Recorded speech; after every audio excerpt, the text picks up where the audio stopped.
and go across to the happening Haryana summit, and the Finance Minister Arun Jaitley is addressing the summit right now. After the new government was formed, I slightly deviated from the conventional phrase which was being used about India, that we are a country where there is cooperative federalism.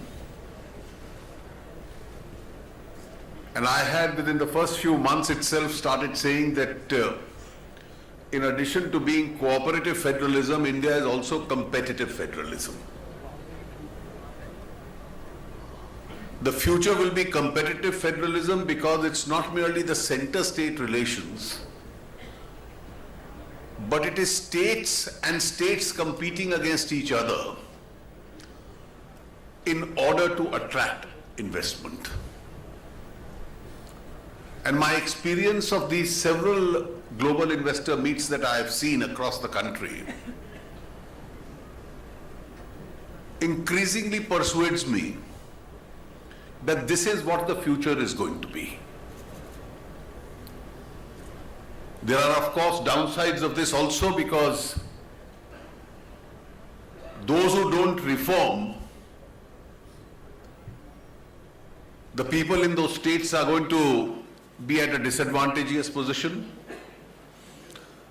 and those who are in a position to offer a more favorable economic, business and political environment to the investors certainly are states which are going to benefit. Reform or perish couldn't be more true than it is today.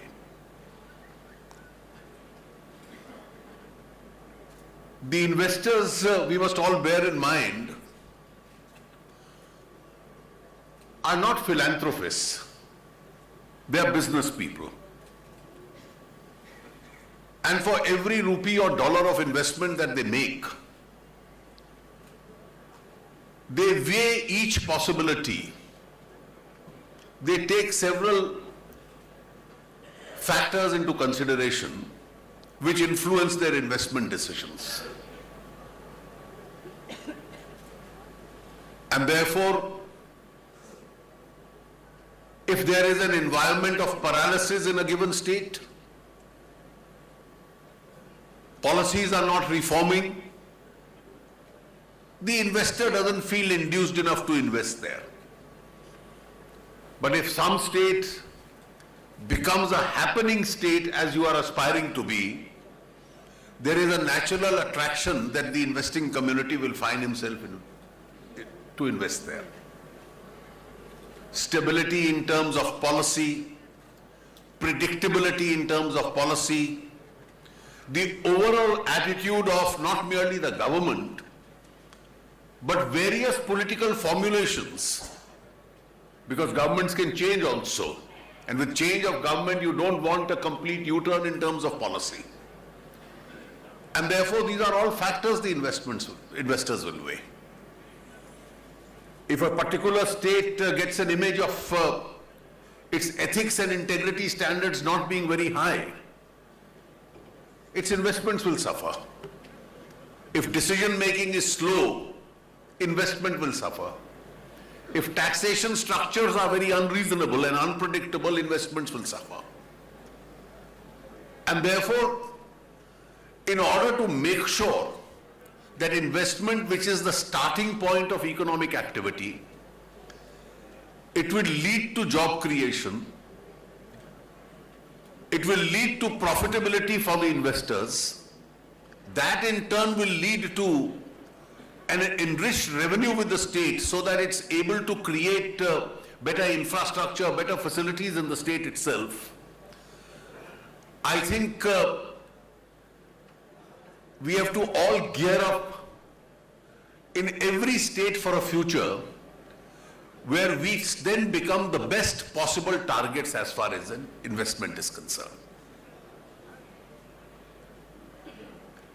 India itself as a country today has some natural advantages. It has a natural advantage of the fact that when the world is slowing down, India is still able to maintain respectable rates of growth. When global investors are today looking at India, they look at a fact where global growth has slowed down, but India still maintains amongst the large economies the highest growth rate in the world. So obviously there is an increased economic activity, so people are looking at India. India also has a very large market. We house 1/6 of the global population, and therefore whoever invests in India looks at the size of the market that he's going to address. We have a large human resource, and therefore to get a talent pool itself is an advantageous situation. And then within India, when the investor walks in,